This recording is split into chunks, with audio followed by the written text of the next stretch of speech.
कालपासून राज्यामध्ये मुख्यमंत्री एकनाथ शिंदे यांच्या एका वक्तव्याची जोरदार चर्चा रंगतेय आणि त्याच बातमीनं बुलेटिनला सुरुवात करूया। बदलापूर प्रकरणी विरोधकांनी केलेल्या आरोपांनंतर मुख्यमंत्री शिंदेंनी या आरोपांना उत्तर दिलं। लैंगिक अत्याचार प्रकरणातील एका खटल्यात आरोपीला 2 महिन्यात फाशी दिली असा दावा शिंदेंनी बोलताना केला आणि यावरनं विरोधकांनी मुख्यमंत्री एकनाथ शिंदेंना चांगलंच घेरलं। एक अशीच घटना घडली माझ्या बहिणीबरोबर आणि त्याला फास्ट ट्रॅक केसवर आम्ही चालवलं, स्पेशल वकील दिले, एव्हिडन्स दिले, पोलिसांनी सगळं जे मेहनत केली आणि त्या आरोपीला 2 महिने केस मध्ये लागले आणि त्याला फाशीची सजा झाली। ती जी फाशीची शिक्षा त्यांनी म्हटलं फाशी दिलं गेलं तर त्याच्याबद्दल एक SIT नेमा आणि कोणाला फाशी दिलं आणि कोणती प्रसंग घटना होती त्याची माहिती काढा, त्याच्यासाठी एक वेगळी SIT नेमा। महाराष्ट्रात कुठल्याही बलात्कारावर 2 महिन्यात फाशीची सजा झाली असं एकही उदाहरण नाही। फेक नेरेटिव्ह असा विषय पसरवणारा विषय मुख्यमंत्र्यांनी म्हटलं। 2024 एप्रिल मे मध्ये त्या तेजस दळवी याला फाशीची सजा झाली। कोर्टाचे ऑर्डर जजमेंट माझ्याकडे आहे। राजकारण करताना खोटं बोला पण रेटून बोला। तर मुख्यमंत्री एकनाथ शिंदेंनी ज्या घटनेचा उल्लेख केला होता ती घटना सुद्धा आता समोर आली आहे। मुख्यमंत्र्यांनी 2 महिन्यात फाशीची शिक्षा दिली असा उल्लेख केला, मात्र इथे 2 वर्षांच्या आत आरोपीला शिक्षा सुनावण्यात आली आहे।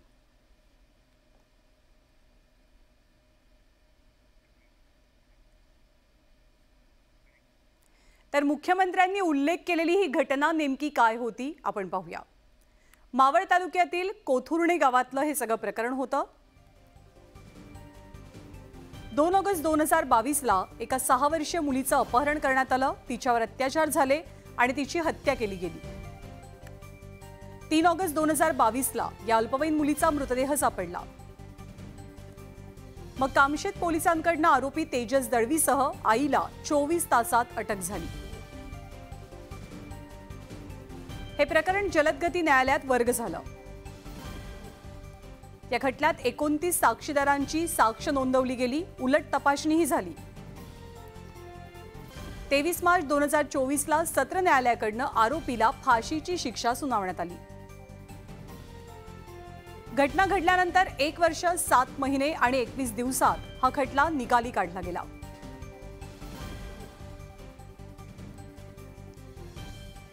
तर मावळ प्रकरणी पीडितेच्या कुटुंबियांनी काय मागणी केली आहे ती सुद्धा पाहूया।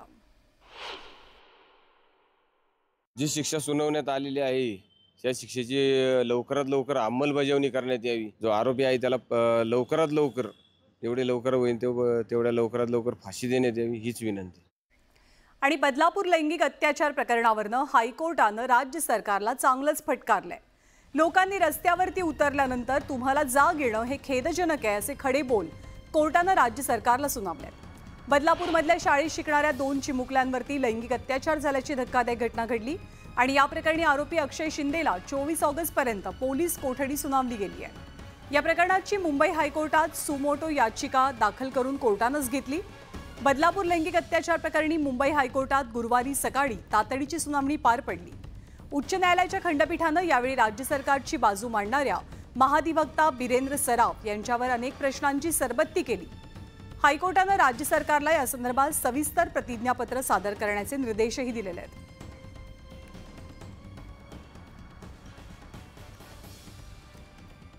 त्या सगळ्या प्रकरणात कोर्टानं काय टिप्पणी केली, कोर्टानं काय म्हटलं तेही जाणून घेऊया। एकाच मुलीचं स्टेटमेंट नोंदवलं गेलं, दुसऱ्या मुलीचं स्टेटमेंट का घेतलं गेलं नाही?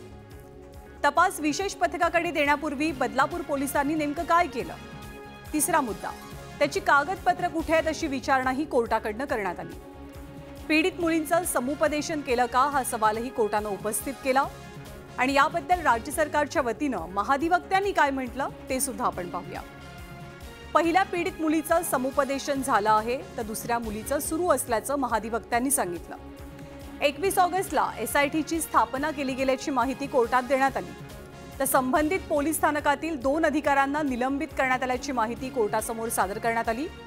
ही घटना लपवल्याबद्दल दडवल्याबद्दल शाळेवरती कारवाई करणार असल्याचंही कोर्टात सांगितलं गेलं महाधिवक्त्यांकडनं। दरम्यान बदलापूर प्रकरणावरनं हायकोर्टानं सरकारसह पोलिसांनाही आता खडसावलंय। दुसऱ्या पीडितेचा जबाब नोंदवायला उशीर का झाला असा सवाल कोर्टानं विचारला। तसंच गुन्हा दाखल करण्यात झालेल्या दिरंगाईवरही संताप व्यक्त केला। प्रकरण दाबण्याचा प्रयत्न झाल्यास कडक कारवाई करू असा इशारा कोर्टाकडनं दिला गेलाय। यावेळी कोर्टानं पोलिसांना त्यांच्या ब्रीदवाक्याची आठवण सुद्धा करून दिली।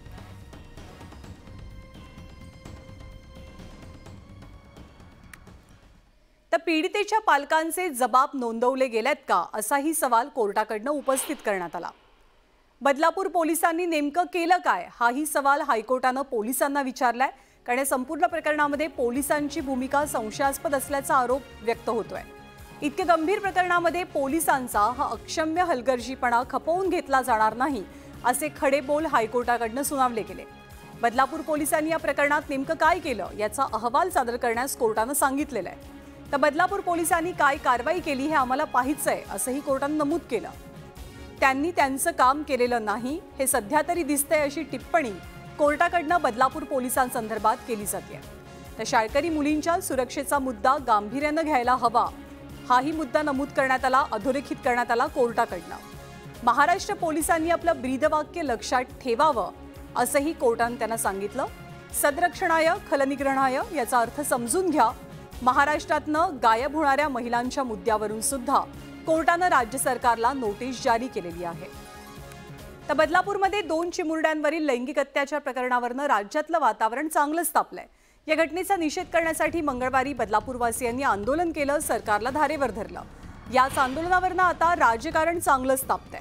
बदलापूरमध्ये झालेलं आंदोलन राजकीय हेतूनं प्रेरित असल्याचा आरोप मुख्यमंत्री शिंदेंनी केला आणि शिंदेंच्या आरोपांना माजी मुख्यमंत्री उद्धव ठाकरेंनी प्रत्युत्तर दिलंय।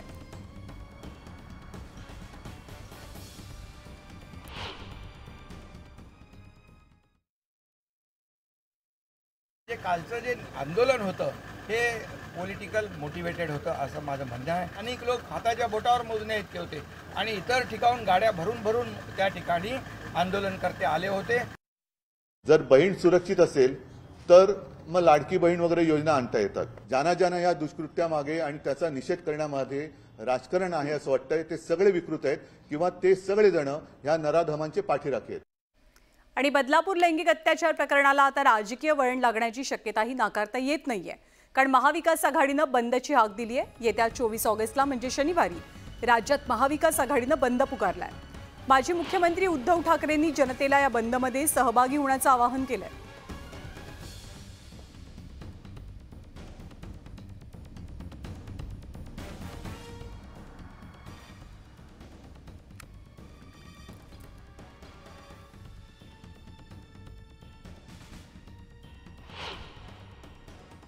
बंदमध्ये कोणताही राजकीय अभिनिवेश नाही आहे।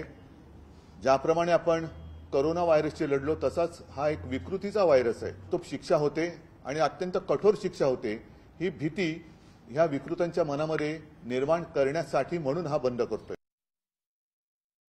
उद्धव ठाकरेंना सांगेन, संजय राजाराम राऊतला सांगेन, नाना पटोलेजींना सांगेन, सुप्रियाताईंना सांगेन, हिंमत असेल तर आमच्या आंबेडकरी समाजाची यशस्वीच्या नावाने पण बंदची हाक द्या। आणि धक्कादायक बातमी पुढची कोल्हापूरमधनं। कोल्हापुरातल्या शिये इथे अल्पवयीन मुलीचा मृतदेह सापडल्यामुळे मोठी खळबळ उडाली आहे। या मुलीच्या घरापासून जवळच असलेल्या शेतात नाल्याकाठी तिचा मृतदेह सापडला। काल दुपारपासून ही मुलगी बेपत्ता होती। पोलिसांनी डॉग स्क्वॉडच्या माध्यमातून मदतीनं तिचा शोध घेतला असता तिचा थेट मृतदेह आढळला। त्यामुळे मुलीच्या कुटुंबियांना मोठा धक्का बसलाय। या प्रकरणी काही संशयितांना ताब्यात घेतल्याची माहिती पोलीस आयुक्तांकडून देण्यात आली आहे की लैंगिक अत्याचार देखील झालेला असण्याची शक्यता त्या ठिकाणी आहे। त्या संदर्भात पोलिसांनी तात्काळ कारवाई सुरू केली आहे। काही संशयितांना त्या ठिकाणी पकडलेलं आहे आणि त्यांची चौकशी चाललेली आहे। कुठल्याही परिस्थितीत या संपूर्ण घटनेच्या तळाशी जाऊन जो काही त्या ठिकाणी आरोपी असतील त्या आरोपींना कठोरतम शिक्षा केली जाईल आणि हा जो काही बिहारचा परिवार आहे त्या परिवारालाही योग्य ती मदत केली जाईल। आणि राज ठाकरेंनी आज भंडारा जिल्ह्याचा दौरा केला आणि यावेळेला राज ठाकरेंनी साकोलीत सामाजिक न्याय विभागाच्या मुलींच्या शासकीय वसतिगृहाला भेट दिली। यावेळी इथल्या विद्यार्थिनींशी आणि शिक्षकांशी राज ठाकरेंनी खास संवाद साधला। या वसतिगृहामध्ये जेवण कसं असतं, सीसीटीव्ही कॅमेरे आहेत का, वसतिगृहात सुरक्षा रक्षक किती आहेत याची राज ठाकरेंनी माहिती जाणून घेतली। बदलापूरमध्ये आणि राज्यभरात मुलींसंदर्भात घडणाऱ्या घटनांच्या अनुषंगानं राज ठाकरेंचा हा संवाद महत्त्वाचा मानला जातोय।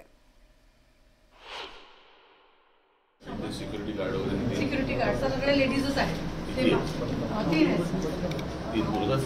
तीन म्हणजे जर 4 पाहिजे, रात्रपाळीला 2 पाहिजे, पण आम्ही मागणी केलेली आहे सिक्युरिटी गार्डची, पण अद्याप पूर्ण झालेली नाही।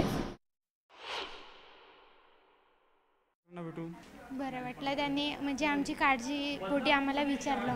काही नाही सर, त्यांनी सिक्युरिटी म्हणजे बाकी जे जसं महाराष्ट्रभर घडत आहे याच्याबद्दल विचारला की बा तुम्ही तुमच्या मुलीची सुरक्षा घेता की नाही घेत, काळजी घेता की नाही घेत, आणि सिक्युरिटी गार्ड म्हणजे जे 3 सिक्युरिटी गार्ड आमच्याकडे आहेत ते पुरेसे आहेत का। आम्ही त्यांना म्हटलं की आम्हाला रात्रपाळीला कमीत कमी 2 तरी सिक्युरिटी गार्ड पाहिजे आणि याची आम्ही म्हणजे मागणी केलेली आहे। आणि पुढची बातमी MPSCच्या विद्यार्थ्यांसाठी महत्त्वाची। IBPS परीक्षा आणि MPSCची राज्यसेवा संयुक्त पूर्व परीक्षा एकाच दिवशी आल्यात, त्यामुळे यापैकी एक परीक्षा पुढे ढकलली जावी या मागणीसाठी MPSCच्या परीक्षार्थींनी पुण्यामध्ये एल्गार पुकारलेला। राष्ट्रवादी काँग्रेस शरदचंद्र पवार पक्षाचे सर्वेसर्वा शरद पवार आणि आमदार रोहित पवार यांनी सरकारला या आंदोलनावरनं इशारा दिला। गुरुवारी सलग 3ऱ्या दिवशी विद्यार्थ्यांचं आक्रमक आंदोलन पाहायला मिळालं। आंदोलनकर्त्या विद्यार्थ्यांकडून सरकारविरोधात जोरदार घोषणाबाजी केली गेली। या आंदोलनादरम्यान पोलीस आणि आंदोलकांमध्ये बाचाबाची सुद्धा झाली। या पार्श्वभूमीवर उपमुख्यमंत्री आणि गृहमंत्री देवेंद्र फडणवीसांनी MPSCच्या अध्यक्षांना या संदर्भात सकारात्मक निर्णय घेण्याची विनंती केलेली। मग सकाळी 10 वाजता MPSCची एक बैठक झाली। या बैठकीत 25 ऑगस्टला होणाऱ्या महाराष्ट्र राजपत्रित नागरी सेवा संयुक्त पूर्व परीक्षा ही पुढे ढकलण्याचा निर्णय घेतला गेला। तसंच परीक्षेची नवीन तारीख लवकरात लवकर जाहीर केली जाईल असंही MPSCनं स्पष्ट केलंय।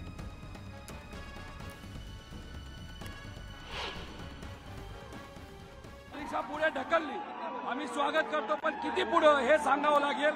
आता ठीक आहे, विद्यार्थ्यांचा शेवटचा निर्णय आहे, पण तुम्ही 4-5 महिने पुढे ढकलून चालणार नाही, 2 महिने असावे।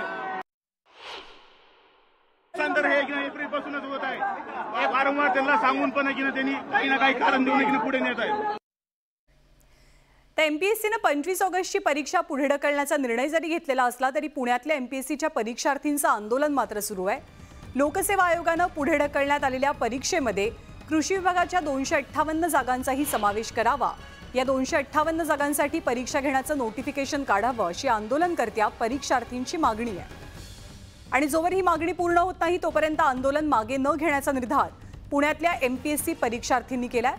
पण दुपारच्या सुमारास आमदार रोहित पवारांनी आंदोलन संपल्याची घोषणा केली। असं असतानाही काही आंदोलकांचं आंदोलन सुरू होतं, त्यामुळे 4:30च्या आसपास पोलिसांनी आंदोलकांची धरपकड केली आणि हे आंदोलन मोडीत काढलं।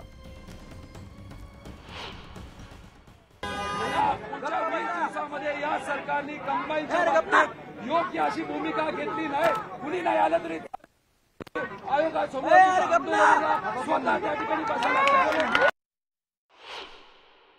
रस्ता रोको बारंबार करना हे योग्य नाही।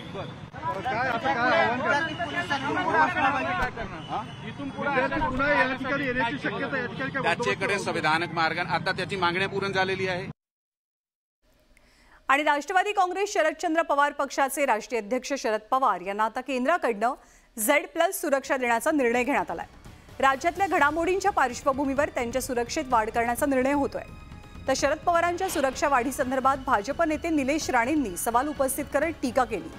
शरद पवारांना Z+ सिक्युरिटी मिळाली आहे, 55 CRPFचे जवान त्यांना संरक्षण देणार आहेत। आपल्याला कळत नाही की त्यांना कुणापासून धोका आहे। आपण या संदर्भातली बातमी वाचली आणि आपल्याला वाटलं की 50 वर्ष फक्त देशात आणि राज्यात कळ काढत बसलं तरी कुणालाही Z+ संरक्षण मिळतं की काय, अशी पोस्ट निलेश राणेंनी केली आहे। चाललं काय नेमकं? त्याच्या बापाला पण केंद्राची सुरक्षा आहे ना, त्याचे पिताश्री आहेत ते काढून घ्या ना, त्यांनी कुठली कळ काढली? बरं काय, अशा लोकांना गृहमंत्री आवरू शकत नसतील शरद पवारांसारख्या ज्येष्ठ नेत्यांवर। याचा अर्थ असा आहे की केंद्र सरकारवर तुमचा विश्वास नाही, मोदींच्या सरकारवर। लोकांना अंगावर घेतलं, किती अंडरवर्ल्ड वाल्यांना अंगावर घेतलं ना, हे संजय राजाराम राऊतनी जुन्या शिवसैनिकांना विचारावं। आमच्या वडिलांना सुरक्षा का दिली गेली याचे मूळ कारण बाळासाहेबांच्या सुरक्षेसाठी आमच्या वडिलांनी जीवाची आपण पर्वा केली नाही. दाऊद छोटा शकीलला अंगावर घेतलेला आहे. साहेबांना खुश करणारे जे छोटे नेते आहेत, उंचीली छोटे नेते, विचाराने छोटे नेते, यांना पवार साहेबांची उंची कधी कळणार नाही. त्यांना म्हणावं देवेंद्र फडणवीस साहेबांचे लोटांगण घाला त्यांच्यासमोर, तरी तुम्हाला या कार्यकाळात तुम्हाला पद मिळणार नाही. आणि महाराष्ट्राची स्वाभिमानी जनता तुमच्या महायुतीला सत्तेत आणून देत नाही. त्यामुळे 5 वर्ष सुद्धा तुम्हाला पुढे वनवासच आहे. आणि विधानसभेच्या निवडणुकांपूर्वीच महाविकास आघाडी सारं काही आलबेल आहे ना असा प्रश्न उपस्थित होतोय. कारण सध्या मुख्यमंत्री पदावरनं महाविकास आघाडीत रस्सीखेच पाहायला मिळतेय. 16 ऑगस्टच्या मेळाव्यात उद्धव ठाकरेंनीही मुख्यमंत्री पदाबाबत आपली भूमिका स्पष्टपणे मांडलेली. ठाकरेंच्या मागणीवर काँग्रेस आणि राष्ट्रवादी काँग्रेसनं अद्याप तरी कोणतीच प्रतिक्रिया दिलेली नाहीये. आता पुन्हा एकदा ठाकरे गटानं मुख्यमंत्री पदाबाबत भूमिका मांडल्याचं कळतंय.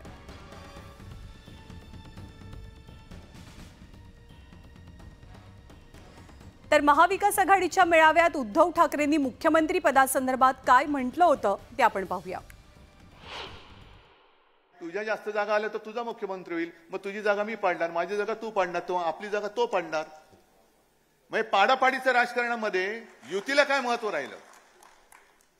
ज्याच्या जागा जास्त होतील नाही, आधी ठरवा आणि चला पुढे. मनसेचे अध्यक्ष राज ठाकरे सध्या विदर्भ दौऱ्यावरती आहेत. या दौऱ्यादरम्यान ते पक्षाच्या पदाधिकाऱ्यांशी आणि कार्यकर्त्यांशी संवाद साधतात. यावेळी राज ठाकरेंनी पत्रकारांसोबत अनौपचारिक गप्पा मारल्या आणि विविध मुद्द्यांवरती भाष्य केलं. तर अनौपचारिक गप्पांमध्ये ही राजनीती कशी पाहायला मिळाली आपण पाहूया. अमित ठाकरे निवडणूक लढणार की नाही या संदर्भात अद्याप निर्णय झालेला नाही असं राज ठाकरेंनी म्हटलंय. अमित काही गुपचूप निवडणूक लढवणार नाही, पण जेव्हा अमित निवडणूक लढवेल तेव्हा आपल्याला कळेल. आपण मात्र निवडणूक लढवणार नाही हे राज ठाकरेंनी स्पष्ट केलं. तर विधानसभेत कौल कुणाला मिळेल हे सांगता येत नाही. प्रत्येक निवडणूक वेगळी असते.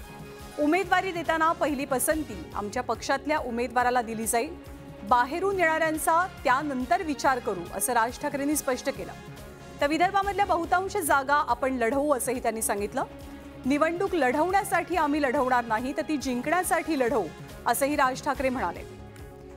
इकडे मराठा आरक्षणासाठी आक्रमक भूमिका घेतलेल्या मनोज जरांगे पाटील यांची आज काँग्रेसचे नेते आणि राज्याचे माजी मुख्यमंत्री पृथ्वीराज चव्हाणांनी भेट घेतली. यावेळी काँग्रेस नेत्या रजनी पाटील सुद्धा उपस्थित होत्या. पृथ्वीराज चव्हाण आणि मनोज जरांगे पाटील यांच्यात बंद दाराआड अर्धा तास चर्चा झाली. या भेटीत कोणतीही राजकीय चर्चा झाली नसल्याचं पृथ्वीराज चव्हाण यांनी म्हटलं. जरांगे पाटील यांच्या तब्येतीची विचारपूस करण्यासाठी आपण त्यांची भेट घेतल्याचं पृथ्वीराज चव्हाण यांनी स्पष्ट केलं. त्यांची तब्येतीची विचारपूस करण्याकरता मी राजकारण बिलकुल चर्चा केली नाही. मध्ये कोणतीही चर्चा झाली नाही राजकारणात. तरी काय त्यांची मतं व्यक्त केली, पण आमच्या दृष्टीने हे सदिच्छा आहे. भविष्यात काही राहुल गांधी आणि जरांगे पाटलांमध्ये भेट होणार आहे अशी चर्चा झाली? अशी काही चर्चा झाली? ताई आमच्या वर्किंग कमिटीच्या सदस्य आहेत, त्या नेते आहेत आमच्या. काही चर्चा झाली का? अशी काही चर्चा झाली? ओके. नाही त्यांची राजकीय चर्चा कसं काय होईल? इथं सेपरेटच आमची शक्ती मरणाची आहे, आमची शक्ती कमी थोडी. आपण ते भेटायला आले हे खरं आहे, त्यांना करता येणार नाही ना. मग भेटायला कुणी पण येऊ शकतो. त्यांनी तब्येतीचे विषय पण विचारलं आणि दुसऱ्या आरक्षणाविषयी पण चर्चा त्यांच्या बरोबर झाली आरक्षणाच्या बाबत. आणि राज्यातल्या जनतेच्या सुरक्षिततेसाठी पोलीस जवान अहोरात्र कार्यरत असतात. मात्र या पोलिसांच्या वाहतुकीसाठी असलेल्या पोलीस व्हॅनची कशी दयनीय अवस्था झाली आहे याचा एक व्हिडिओ सध्या सोशल मीडियात व्हायरल होतोय. पोलीस व्हॅनचा तुटलेला दरवाजा दोरीच्या सहाय्यानं बांधलेला होता. बदलापूर अंबरनाथ रोडवरचा हा व्हिडिओ असल्याची माहिती मिळतेय. एका जीर्ण झालेल्या वाहनातनं पोलिसांचा अत्यंत धोकादायक पद्धतीनं प्रवास सुरू असल्याचं या व्हिडिओमधनं आपल्या लक्षात येत आहे. पोलिसांना दिल्या जाणाऱ्या वाहनांची स्थिती कधी सुधारणार असा सवाल या निमित्तानं पुन्हा एकदा उपस्थित झालाय. पुणे नगर रस्त्यावरती कारेगाव परिसरात बाईकचा भीषण अपघात घडला. 2 दुचाकींची एकमेकांना धडक बसल्यामुळे हा अपघात झाल्याची माहिती आहे. या अपघातात एका वाहन चालकाचा मृत्यू झालाय, तर एक जण गंभीररित्या जखमी आहे. यातील एक बाईकस्वार दुभाजकाजवळून आपली बाईक दुसऱ्या दिशेनं नेत असताना समोरून आलेल्या बाईकनं त्याला धडक दिली. यानंतर दोनही बाईकवरचे तिघेही जण रस्त्यावरती फेकले गेले। वाशिम जिल्ह्यात गेल्या 2 ते 3 दिवसात मुसळधार पाऊस पडलाय। वाशिमच्या महागाव परिसरात वादळी वाऱ्यासह झालेल्या पावसामुळे 200 एकरांपेक्षा अधिक क्षेत्रातल्या रसवंतीसाठी लागणाऱ्या ऊसाचं अतोनात नुकसान झालंय। वादळी वाऱ्यामुळे या परिसरातील ऊस अक्षरशः झोपलाय। या नुकसानामुळे शेतकऱ्यांच्या तोंडचा घास निसर्गानं हिरावून घेतल्याची भावना आहे। या नुकसानामुळे शेतकरी मोठ्या आर्थिक संकटातही सापडल्यात। या सर्व नुकसानीचे पंचनामे करून नुकसान भरपाई देण्याची मागणी शेतकऱ्यांनी केली आहे। 3 एकर ऊसात 80% नुकसान झालेलं आहे आणि आतापर्यंत कोणतेही कृषी अधिकारी किंवा शासनाचा कोणताही माणूस त्यांनी येऊन आमचे पाहणी केलेली नाही। आमचंच नाही तर पूर्ण गावातील जवळपास 100 ते 200 एकर शेतीचे असेच हाल आहेत, तर शासनाने याच्याकडे त्वरित लक्ष द्यावे। 80 ते 85% नुकसान झालेलं आहे, तरी याची शासन दरबारी नोंद घेऊन यांच्यामुळे नुकसान भरपाई देण्यात येईल। आणि पॅरिस ऑलिम्पिकमध्ये 50 मीटर 3 पोझिशन रायफल स्पर्धेत अचूक लक्ष्यवेध करत ब्रॉन्झ पदकाची कमाई करणारा स्वप्नील कुसाळे याचं कोल्हापुरातल्या कांबळवाडी या त्याच्या मूळ गावात जोरदार स्वागत केलं गेलं। स्वप्नीलची गावकऱ्यांनी हत्तीवरनं मिरवणूक काढलेली। स्वप्नीलच्या मिरवणुकीत गावातल्या ग्रामस्थांसह पंचक्रोशीतल्या नागरिकांनी मोठी गर्दी केली होती। ऑलिम्पिकचं पदक जिंकताच ग्रामस्थांनी स्वप्नीलची हत्तीवरून मिरवणूक काढण्याची घोषणा केलेली। गावकऱ्यांनी दिलेला शब्द पाळला आणि स्वप्नीलची जंगी मिरवणूक निघाली। गावकऱ्यांच्या प्रेमानं स्वप्नील भारावून गेलेला।